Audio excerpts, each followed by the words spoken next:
Bonsoir à tous les auditeurs de vipradioonline.fr, ici Jérôme à l'antenne pour vous présenter l'émission RVPB spéciale politique à propos du conseil municipal, la séance du 28 novembre 2013 qui a eu lieu à 20h30.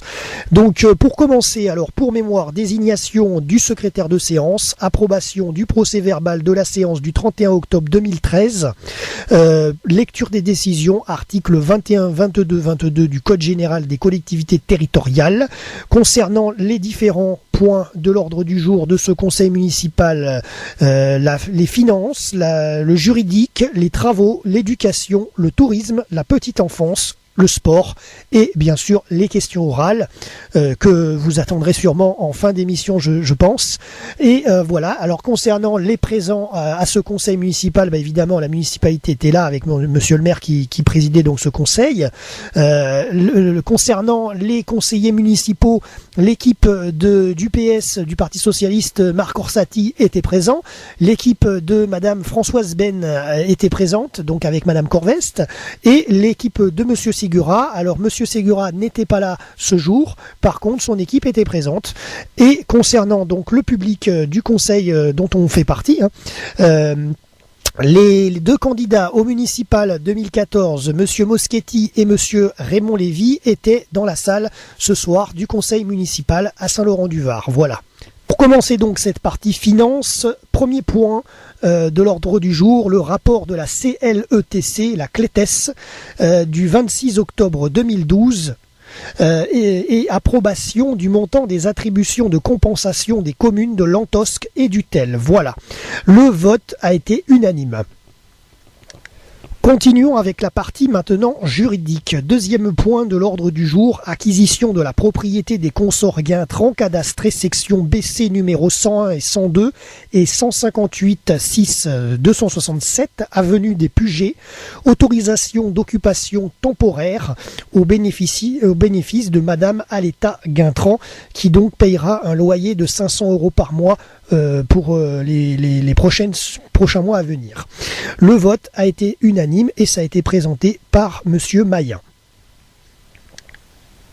Continuons maintenant avec le troisième point du jour, toujours dans le juridique, présenté par monsieur Mayen, les festivités de Noël 2013 avec la fixation de la redevance d'occupation du domaine public. Alors ça commencera, les débuts de festivités commenceront le jour du Téléthon et la période ira donc du 9 au 26 décembre 2013. Et les forains qui seront présents sur cet événement des festivités de Noël 2013 payeront vraiment un prix dérisoire, c'est quasiment gratuit, c'est 1 € par stand. Voilà. On va pouvoir écouter notamment la question de madame Bormida dans quelques secondes.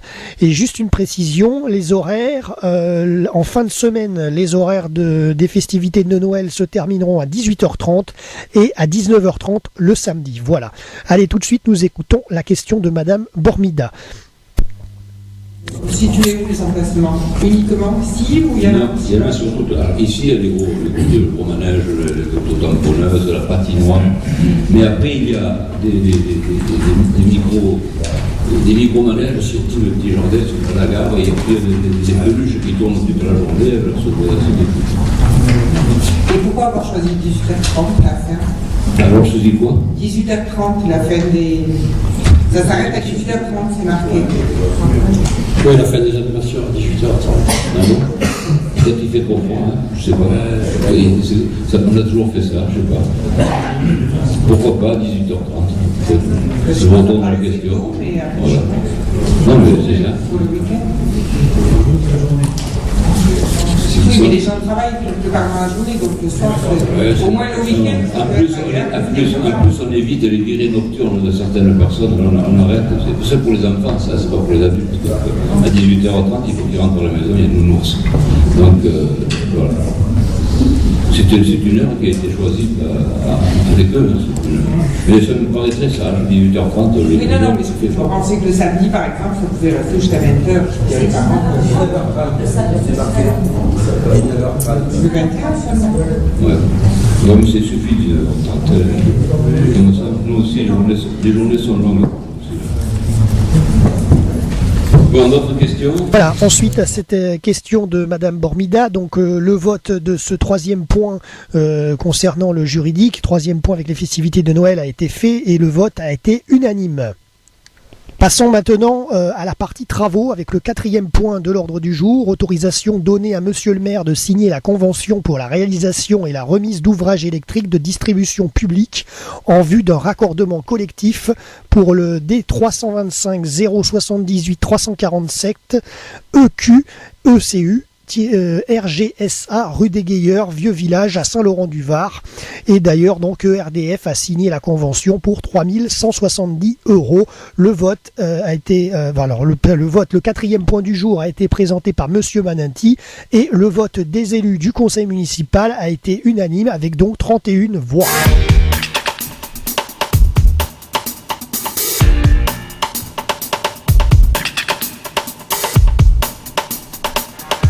Maintenant à la partie éducation de ce conseil municipal du 28 novembre 2013 à Saint-Laurent-du-Var. Cinquième point, mise à jour des tarifs de restauration scolaire suite à la suppression de la prestation interministérielle d'aide au repas pris par certains agents de l'éducation nationale dans les restaurants scolaires de la ville, applicable à la compter du 10 janvier 2014.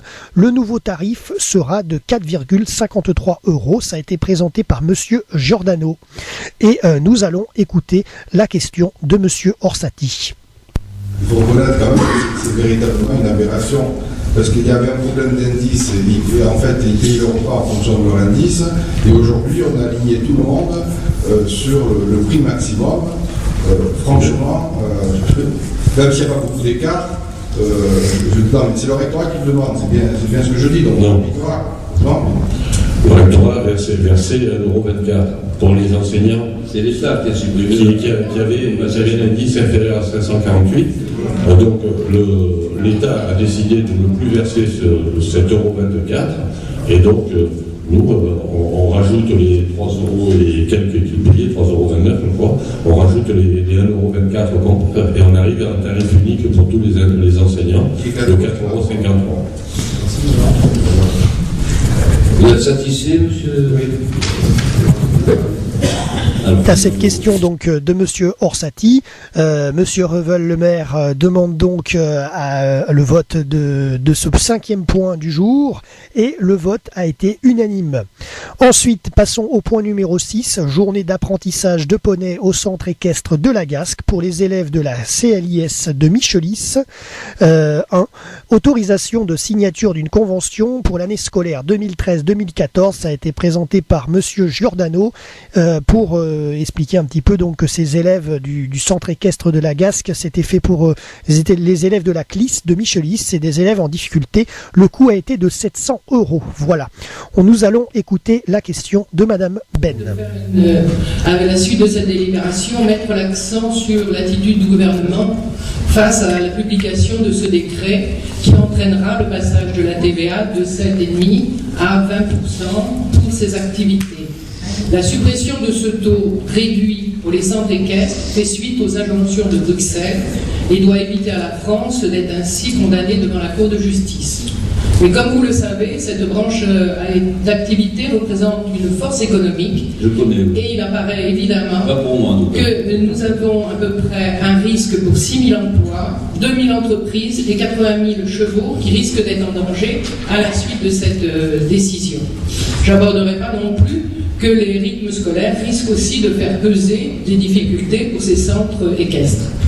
Par cette intervention, je souhaite souligner l'importance de cette activité pour nos enfants. Et votre délibération va dans ce sens. L'équitation n'est pas seulement réservée à une catégorie sociale, mais elle est bien une activité qui apporte un épanouissement pour nos enfants. On comprend que les sondages indiquent régulièrement que l'équitation est un sport que les gens souhaitent pratiquer.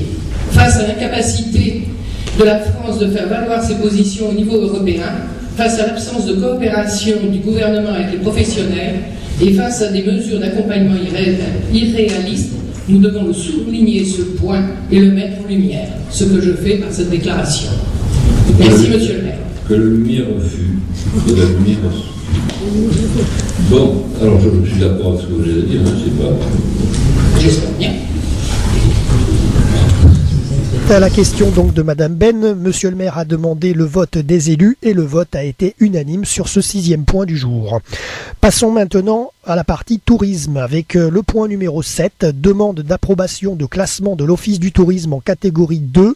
C'est Monsieur Revel le maire qui donc a présenté ce 7e point du jour. Il expliquait que Saint-Laurent-du-Var avait 3 étoiles, qu'à l'heure d'aujourd'hui ça n'existe plus et il a précisé également qu'il a fait une demande de budget supplémentaire dans le multimédia. Nous allons écouter Madame Corvest, qui est de l'équipe de Françoise Ben. Car cette délibération me tient à cœur. Elle s'inscrit dans un travail que j'ai mené depuis des années pour que Saint-Laurent-du-Var ait un office de tourisme digne de ce nom. Et ce ne fut pas simple car vous n'étiez pas convaincu, Monsieur le maire, de son utilité et même des atouts touristiques de votre commune. Un office de tourisme est un relais majeur qui participe à la dynamique économique générée notamment par les hôtels et les restaurants. Je me suis donc battue avec les services dont je salue à nouveau le professionnalisme pour obtenir l'AOT qui nous a permis d'installer l'office de tourisme au bord de mer à l'entrée de Saint-Laurent-du-Var.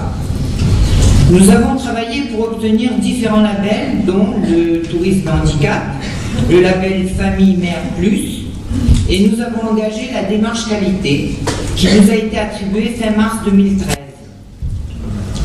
Tout ce travail nous permet aujourd'hui de demander le classement de notre office en catégorie 2 et à gravir ainsi un échelon déterminant pour notre commune.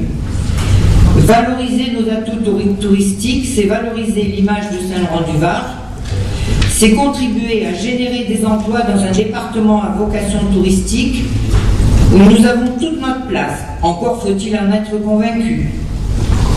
Pour ma part, je le suis depuis toujours. J'ai porté les projets de création et de développement de notre office de tourisme. Nous avons, et je ne peux que regretter, pas vous, Monsieur le maire, et je ne peux que regretter que pour l'heure, plusieurs projets restent dans les tiroirs. C'est ça. Voilà. Bon, écoutez, je réponds même pas. Je préfère pas.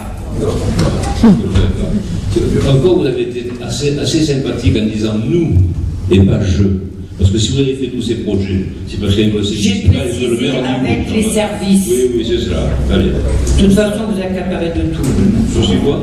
Vous faites tout, c'est vous qui avez tout fait, monsieur. Nous le savons. Oui, ça va aller.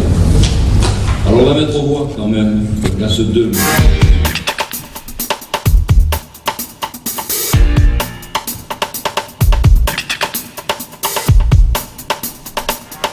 La question donc de Madame Corvest, Monsieur le maire a donc demandé aux élus de voter et le vote concernant ce point numéro 7 a été unanime. Passons maintenant au point numéro 8, destination bien-être, ex-forum Tour Équite. Voilà, pour ceux qui le connaissent, hein. Ce forum Tour Équite est un forum à Saint-Laurent-du-Var qui a lieu tous les ans au mois de juin. Et là donc la municipalité demande des subventions auprès du Conseil général des Alpes-Maritimes et du Conseil régional Provence-Alpes-Côte d'Azur. Donc c'est Monsieur Revel qui nous a expliqué le détail de ce 8e point.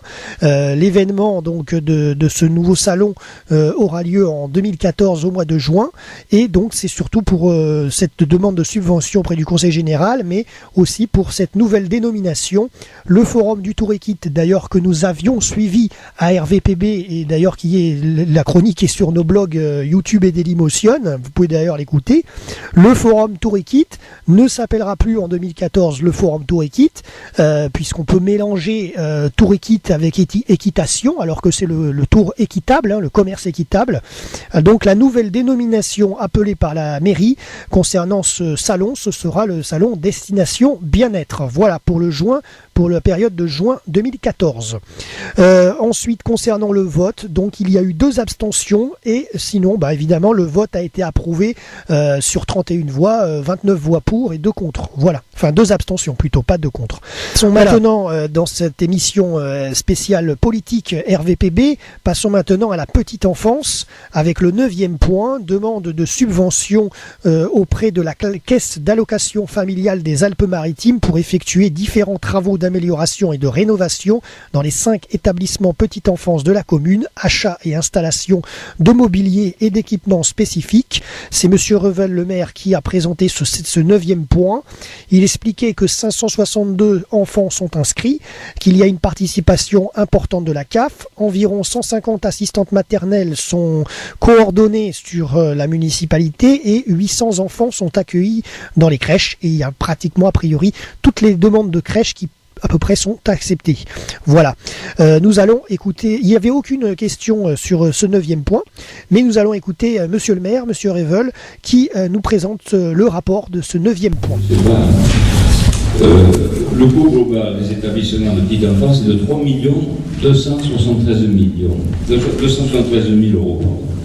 La participation pour les familles, c'est 710 000 euros. Le contrat enfance-jeunesse, c'est 413 370 euros, ce qui fait une prestation totale de 2 170 000 euros avec la CAF. Et nous, la ville met 1 million, quand même, 102 133,08 euros. Vous voyez quand même une participation importante de la CAF et de la très très importante. Le nombre d'enfants inscrits est de 562. Je dois vous dire aussi que nous avons dans les crèches pas mal de 5 établissements de petite enfance, bien entendu, 562 enfants qui sont accueillis. Un jardin d'enfants associatif au Rive d'Or est financé par la commune, 18 enfants y sont accueillis. C'est ce que nous voulons faire, le jardin d'éveil. Nous avons renoncé au vu de la pas tellement de l'investissement, mais après du fonctionnement que cela aurait provoqué. Nous n'aurions pas pu le financer. C'est une micro-crèche privée hospitalière aussi qui a 10 enfants qui sont accueillis, elle est à Arlozanc. Un relais d'assistantes maternelles privées géré par la commune. Et nous avons donc 150 assistantes maternelles environ, dont 128 sont inscrites au relais, dont je vous ai cité le nom tout à l'heure, pour participer aux activités organisées par la commune et aux échanges. Ce qui fait qu'avec les assistantes maternelles et les 5 établissements de petite enfance, environ 800 enfants sont accueillis dans les crèches de Saint-Laurent-du-Var de la commune. Donc il y a très très peu de refus. C'est vrai qu'au départ, il y a pas mal de dégâts au début, mais après, bon, on arrive avec les horaires, en jouant sur les horaires et sur les jours, il y a les assistantes maternelles et les relais extérieurs, et bien à caser la grande 99% des enfants. Donc, voilà. Simplement, c'était pour rafraîchir la mémoire pour nos élus, et même la mienne, parce qu'on n'est pas toujours au courant de tout ce qui se fait sur la commune au niveau de la petite enfance, qui est quand même bien important. Voilà. Il n'y a pas d'autres questions, on va mettre au voix.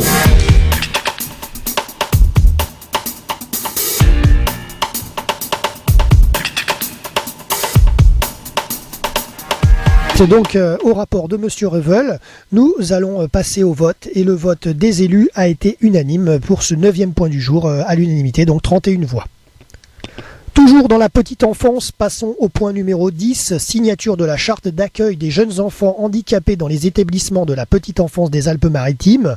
C'est Madame Todd qui présente donc ce 10e point du jour et elle explique qu'une auxiliaire puéricultrice a été embauchée pour l'arrivée de 2 enfants handicapés qui ne seront pas accueillis en même temps puisqu'il y aura des jours et des horaires différents pour eux en fonction des disponibilités et donc cette auxiliaire puéricultrice a été embauchée.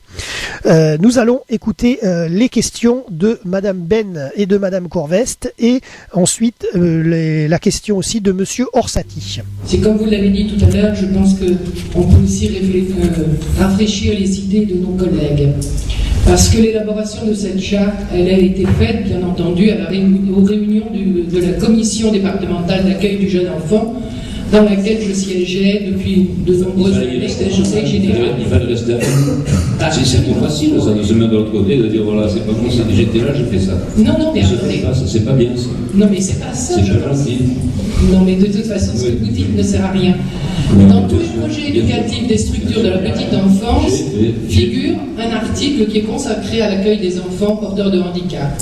Cet accueil est fait depuis de nombreuses années dans les crèches, et ça a commencé au Diablotin avec Madame Betmar, qui était la femme qui s'occupait particulièrement de ces enfants porteurs de handicap. Regardez ça. Et je tiens à souligner. Le système de maintenant, on s'en fout de ça. On le sait que maintenant, vous êtes une délibération. Alors on sait que vous avez fait énormément de travail pendant 3 mandats avec moi à la petite enfance personnelle. On vous en remercie. Bon, maintenant restez chez nous. Voilà, ça suffit. C'est bon. Non, mais je tiens quand même à souligner. Tenez, mais je peux vous couper la parole aussi. Qu'est-ce que vous soutenez quoi, madame Ben? Parce que je pense vous avez été qu'on le peut phénix. aussi. Non, c'est pas la question. Je pense quand même qu'on peut remercier le personnel qui s'est investi sur ce travail. Le personnel de ça. Et si, à la petite enfance, ils se sont investis et ils ont obligatoirement travaillé avec des personnes C'est de la supplémentaires. démagogie, ça, chère madame. Quand je parle de la commune, je parle de monsieur le maire, de son équipe et du service et des services. Parce que nous ne sommes rien les uns sans les autres. Oh, oui. Madame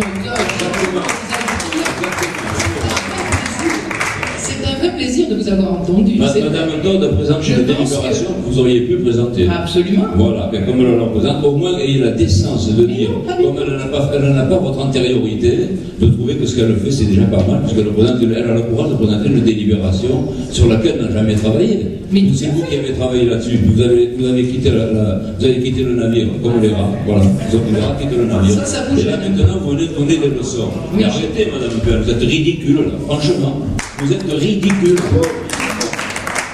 Nous sommes en démocratie, Il y a des monsieur le limites maire. à tout, cher Nous avons madame. le droit de nous exprimer. Vous avez le droit de vous exprimer, mais justement, vous n'avez pas le droit de dire des bêtises. Vous pouvez vous exprimer normalement. Jusqu'à maintenant, Vous taisez-vous, nous c'est la n'avons même pas dit chose, bêtises, hein. hein. C'est la même limonade aussi. Oui, oh, ben écoutez, hein, de la Oui, manière ça dont va, vous c'est bon, envoyez chère madame. les gens. Arrêtez votre diatribe, allez.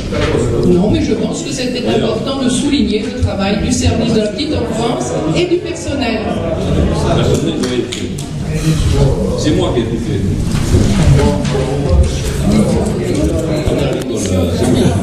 Ça se voit là. J'ai participé à l'émission de la petite enfance et puis après, j'ai été remplacé par mon ami M. Braganti. Ah, je voulais savoir. excellent travail pour la petite Voilà, enfance. c'est très bien. C'est pour ça que je veux le garder avec moi. J'ai juste une question. Il est vrai que on va incorporer, on va accueillir des enfants qui auront des handicaps plus ou moins évolutifs ou des plus ou moins lourds. Est-ce qu'il est prévu des embauches spécifiques pour accueillir certains handicaps, je dirais? Il y a Parce qu'il faut déjà leur apporter plus de soins, plus d'attention. Je comprends ce que vous voulez dire, mais je crois que là, il y a une limite au handicap. Quand on fait un travail comme ça, on ne peut pas, un polyhandicapé, on ne peut pas l'accueillir.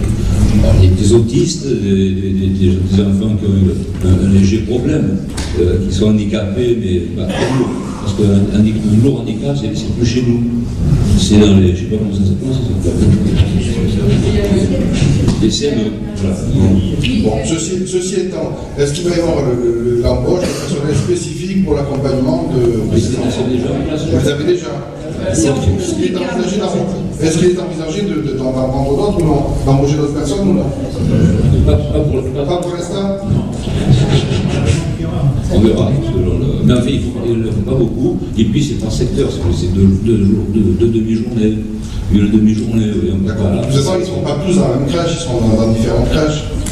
Ah oui, Là, dans une seule structure, le recrutement d'une personne a permis d'accueillir 2 enfants parce qu'ils ne sont pas accueillis les mêmes jours. Voilà. Ok. c'est quand même un plus sur les crèches. Vous savez, ça n'a pas été facile. Je me souviens que nous avons été les premiers au niveau des collèges, lorsqu'il y avait le petit de M. Benassu, qui avait la myopathie de Duchenne, qui était sur le fauteuil roulant, et qui travaillait bien. On a été les premiers à offrir une assistance, je ne sais pas comment ça s'appelle maintenant, mais à l'époque, c'était bien. Elle a mené le gamin, il a fallu déjà convaincre le personnel du collège de Pagnol, et surtout le principal, de pouvoir accepter cet enfant comme ça. Ils l'ont accepté, ça a été bénéfique pour lui, et puis petit à petit, l'idée s'est fait jour au niveau du conseil général, puisqu'il y a eu des embauches je ne me souviens pas le nom de ces assistants qui sont arrivés. AVSI. Ah oui, c'est bien. Bon voilà, donc on a été à la pointe. J'ai été à la pointe de... Mesdames, Messieurs,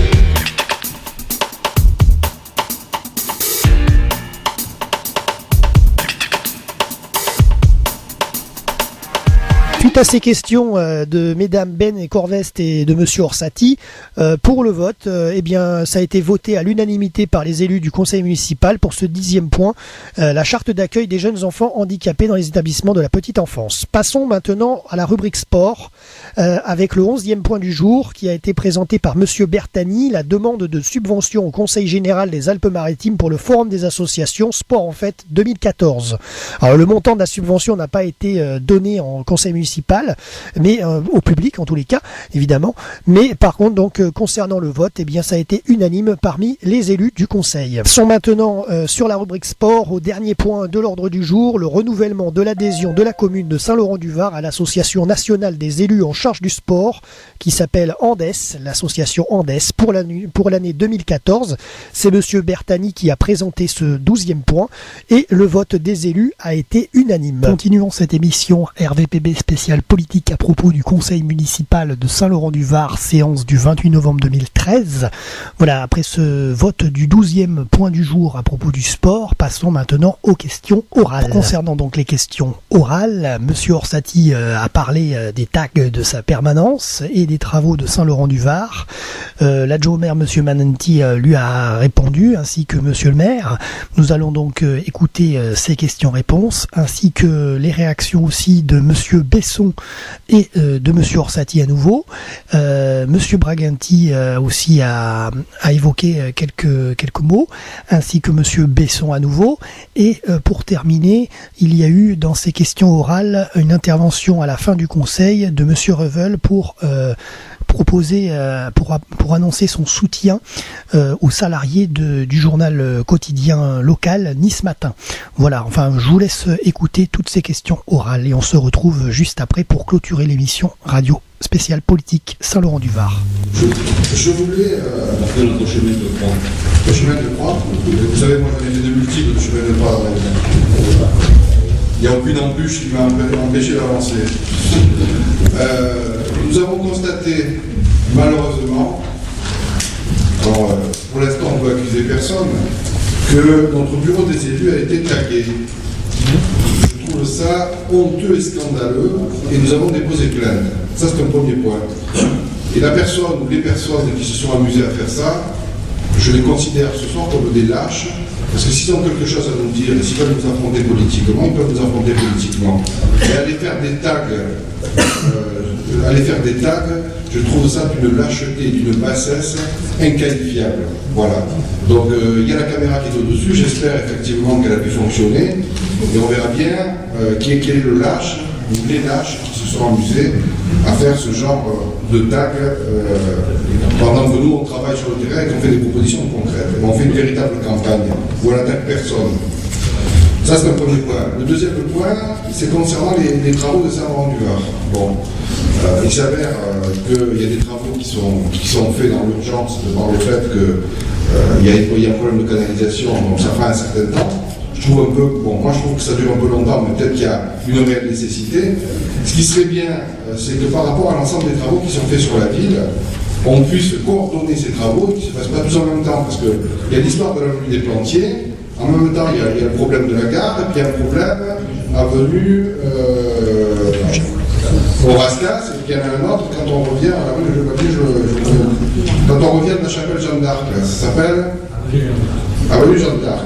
Donc il est vrai qu'il y a tous ces travaux en même temps, on n'a pas la main sur ça, mais il serait quand même, en vous en tant que le vice-président de la métropole, monsieur le maire, et je le ferai en tant qu'élu métropolitain, il serait bien qu'on ne fasse pas, qu'il y ait un calendrier sur les travaux, au-delà des urgences, et qu'on ne fasse pas les travaux en même temps. Parce que si c'est pour les faire par ville, on ne va pas paralyser un jour pendant un mois la ville de Cannes et Saint-Laurent-du-Var, après la ville de Cannes. Je pense qu'il y a un manque de coordination. Il serait souhaitable que vous fassiez une intervention en tant que vice-président, et je ferai ce que j'ai à faire en tant qu'élu métropolitain. Monsieur Orsatti, vous mélangez un peu tôt. Quand l'urgence est arrivée, d'autres travaux avaient démarré avant. Deux solutions. On ne fait pas les travaux d'urgence, puis dans ce cas-là, comme ça, on laisse écouler les eaux usées n'importe où. Donc, mais si, puisque vous me dites tous les travaux démarrent ensemble. Non. Le premier qui a démarré, ce sont les Plantiers. Les Plantiers, sincèrement, monsieur Orsatti, je ne crois pas qu'ils vous gênent beaucoup. Moi, j'y passe tous les jours. Trompez-vous, parce que les Plantiers, attendez là, parce que là, juste deux mots. Ouais, allez-y, parce que là, c'est aujourd'hui, ça fait déverser la circulation sur les plateaux fleuris oui, alors. et sur la production agricole. Non, mais attendez. C'est normal. Ce ne sont pas des. La descente est uniquement sur les frontières. Donc, ne jouez pas sur les mots, c'est pas beaucoup. Ça va s'arrêter là à partir du 10 décembre et ça reprendra en janvier. Est intervenu, malheureusement, le boulevard Ossola. Moi, j'ai rien dit sur ça. Mais si, puisque je dis que tout démarre en même temps. Ça n'a pas démarré, puisque c'est une urgence. Elle n'était pas Je ne prévue. suis pas accusé personnellement. Non, mais je réponds pour la métropole, puisque vous permettez que je réponde. Ouais. Voilà. Et en ce qui concerne le chemin des Rascals, c'est un projet également d'eau usée qui est problématique. Vous l'avez peut-être vu, vous ne l'avez pas vu.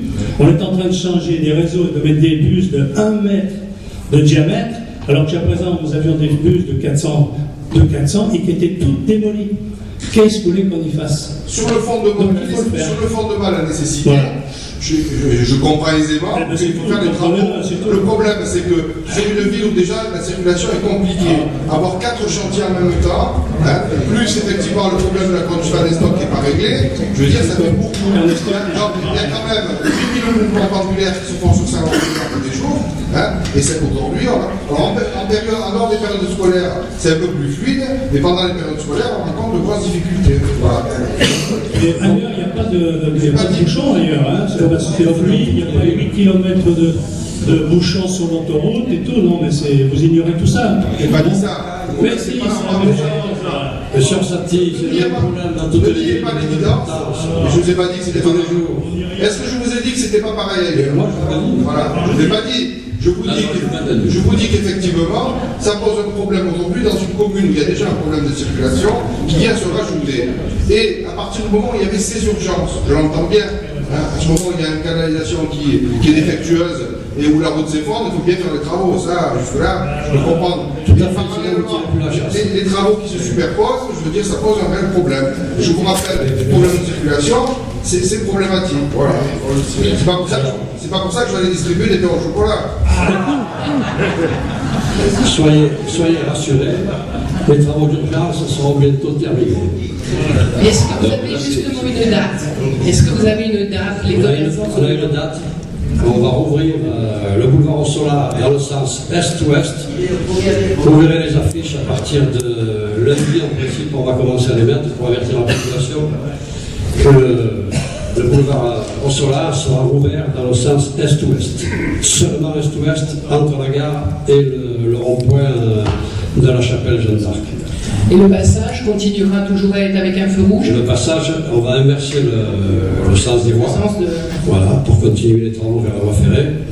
Et il n'y aura pas de fermeture de moitié. En principe, sauf intempéries et contre-temps, la réouverture totale pour le 15 décembre. D'accord. Voilà.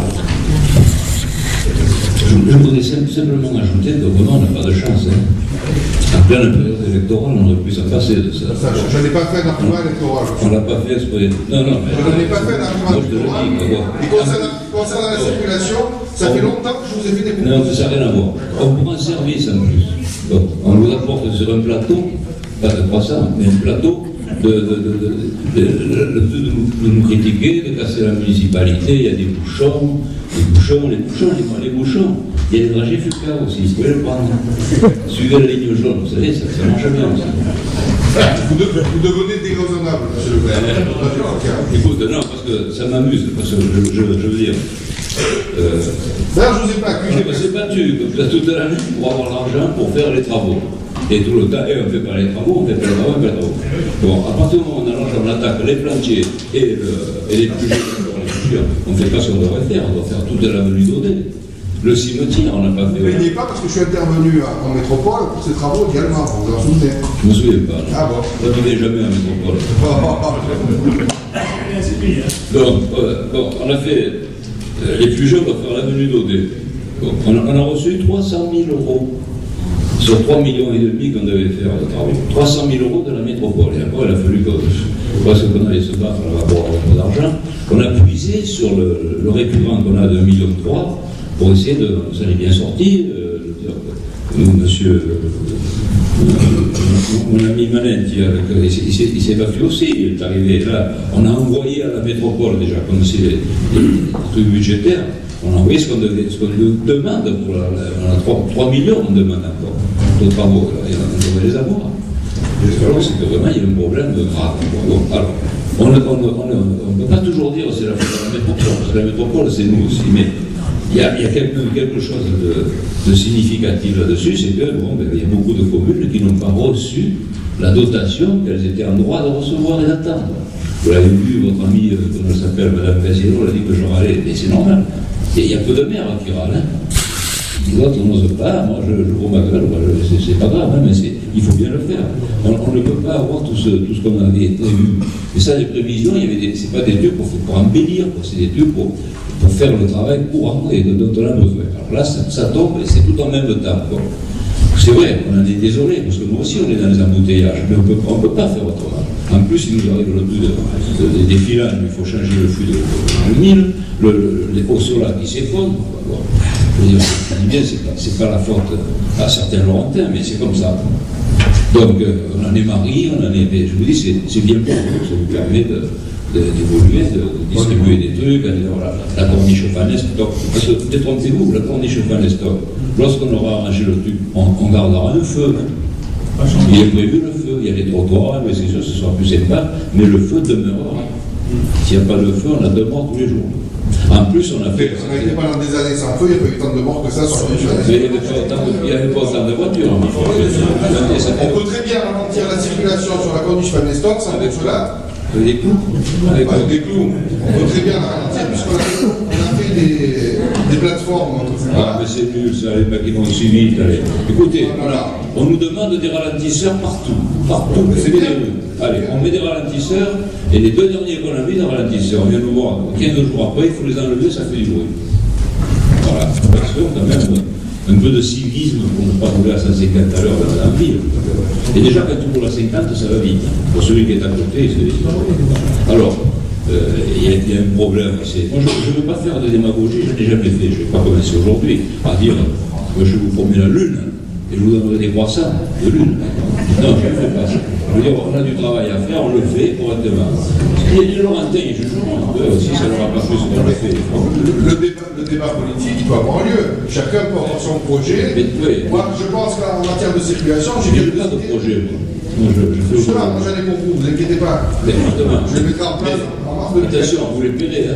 Je les paierai, justement. Je me suis engagé dans ce domaine bien précis. Vous aussi vous engagez, engagez-vous. Mais ça sera précis, ça ne sera pas des budgets sans financement. Oui, mais tu ne l'as pas chiffré. Tu sais que les subventions, il n'y en a plus, le conseil général n'en donne plus, la région n'en donne plus.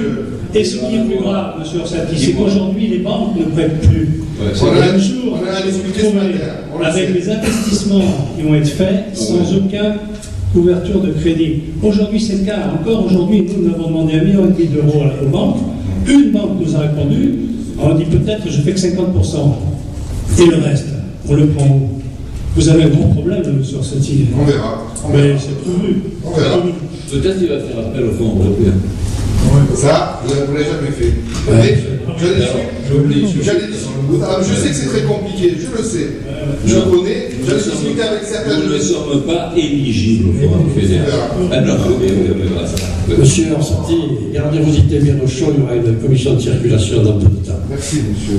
Voilà, vous pouvez mettre vos avis sur le tapis.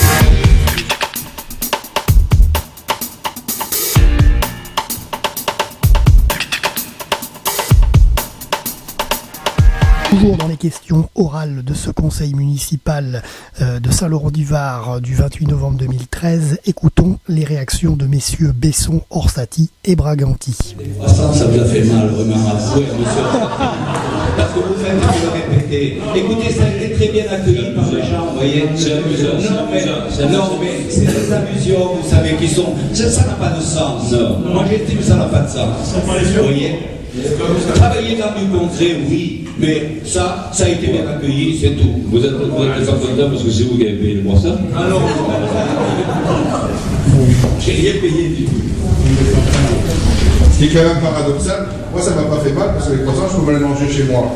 Mais le problème il n'est pas là. Ce qui est paradoxal, c'est que vous et votre leader, vous avez voté le plan de déplacement urbain présenté par la majorité municipale, d'accord, et que maintenant vous allez le critiquer. Donc vous êtes en train de tirer la branche sur laquelle vous êtes assis. Ça me fait nous sommes à rigoler. Arrêtez vos salades pour vous avez voté le gaz, vous critiquez le gaz. Arrêtez un peu. Vous avez tout voté. Vous essayez de vous faire mousser du matin au soir, monsieur. Mais vous avez éclaté. Vous avez éclaté en faisant ça. Moi, j'ai pitié par votre santé. Je vous assure pas. Arrêtez un peu. Arrêtez. Vous savez, s'il vous plaît, vous avez donné des conseils de ne pas critiquer. Respectez vos conseils. Je vais vous répondre très concrètement. Mais non, c'est pas la peine. Le concret, il y en a pas. On ne peut pas voter pendant 12 ans tous les projets de la majorité, et puis 3 jours avant les élections, on va les critiquer. Mais le PDU, le plan de déplacement urbain, vous l'avez voté. Vous m'avez entendu critiquer, moi sur le plan de circulation, est-ce que vous m'avez entendu critiquer? Mais vous n'avez pas compris le dossier. Non, j'ai pas compris. Plus ignare que moi, il y a vous, avant. Je ne me serais pas permis. Ah, mais je vous le dis, moi. Merci, monsieur. Venant de vous, c'est un compliment. Regardez-moi la glace.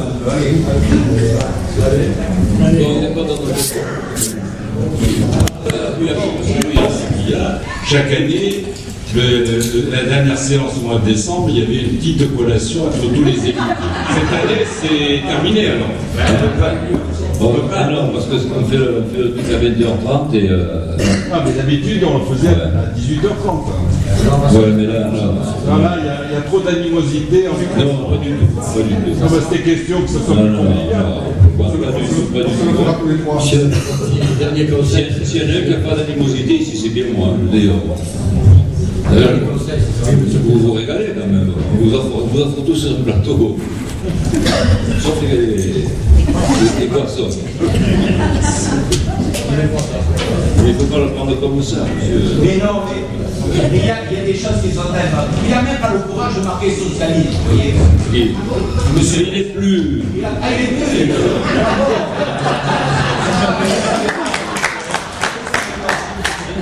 Mais bon, quand on est dans un parti, et leader comme il se dit, il faut avoir le courage de respecter son parti.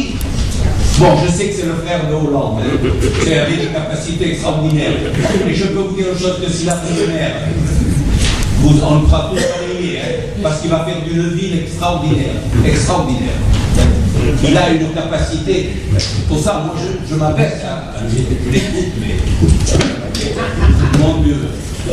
Mais restez calme, soyez correct. Vous faites remarquer que c'est vous qui vous êtes énervé ce soir. Vous savez, je vous l'ai dit l'autre jour, moi je suis comme ça. Je vous l'ai dit. Ensuite, il faut montrer ses preuves. Les preuves, je vais vous dire, je les ai cherchées, je ne les trouve pas, ces preuves. Les preuves de sa capacité. Oh, il en a beaucoup. Oui, beaucoup. Non, ce matin, je l'ai vu, il était avec moi à Marseille. Bravo. Il a posé de belles questions. Bravo. Oh, mais ça, tes questions, il en pose. Alors là, vous pouvez y aller. Hein. Moi, je ne sais pas jouer du violon, mais lui, alors. C'est son rôle, le pauvre. Il est resté trop longtemps. Il est pauvre, alors. Il a une richesse extraordinaire. Bon, écoutez, avant de nous quitter, je voulais vous...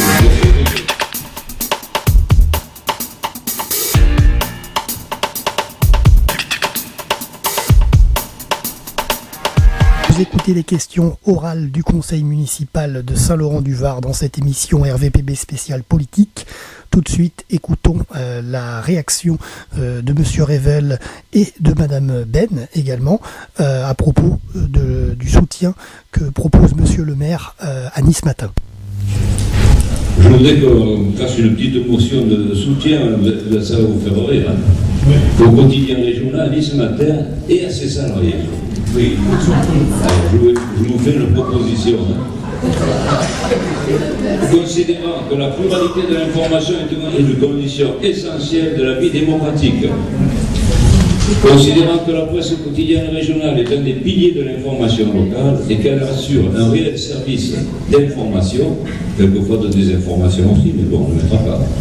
Considérant que la situation actuelle de l'un des groupes de presse parmi les plus importants du pays, le groupe R100 Média, fait peser des menaces sur l'avenir de ces différents titres, dont Nice Matin, quotidien diffusé sur notre commune et surtout sur l'emploi de ses salariés.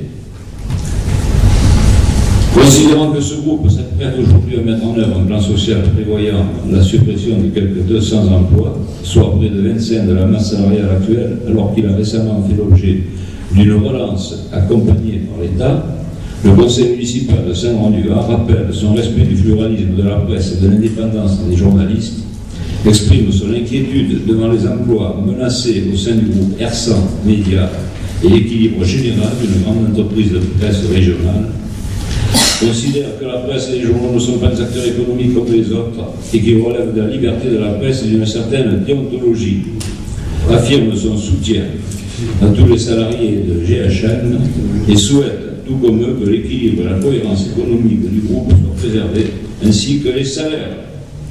Bon, après, appelle l'opinion des citoyens, on s'en fout. On va s'arrêter là, c'est déjà pas mal. Est-ce que cette motion, on peut l'envoyer, ça vous... C'est bon. En tout cas, je pense que tout à fait d'accord avec vous, étant donné que j'ai déjà fait cette déclaration et qu'elle est sur notre site. Je suis désolé, je ne lis pas la presse. Non, oui, c'est pas dans la presse. C'est pas dans la presse. Bon, mais on l'a fait pas, si vous l'avez fait, on considère que ça va. Hein? Le conseil municipal peut la faire, ça ne peut que confirmer. Et finalement, on fait pas tous les enfants. On travaille. Mais c'est bien, profitez. Pendant des années, vous étiez avec moi, vous êtes reposé, donc c'est un peu que vous travaillez. Mais je continue à travailler. Avec Oui. Bon, c'est bon pour tout le monde? C'est bon. Allez, d'accord, on va la faire mettre en forme. Et on la demande au journal d'ici matin. Retour en direct et en podcast donc pour clôturer cette émission, voilà, suite à ces questions orales du conseil municipal de Saint-Laurent-du-Var, 28 novembre 2013, séance de 20h30. Le conseil municipal s'est donc terminé à 21h34 précisément. Donc je vous avais donné en tout début d'émission les présents et les absents du conseil. Voici donc, après ça avoir écouté les débats des élus, j'espère que cette émission vous a éclairé sur le conseil municipal auquel vous n'avez peut-être pas pu vous rendre. En tous les cas, nous étions là pour vous rendre compte de ce conseil en tant que média citoyen de la Côte d'Azur associatif. En tout cas, merci à tous de nous avoir écoutés sur l'antenne du www.vipradioonline.fr depuis Saint-Laurent-du-Var. À bientôt.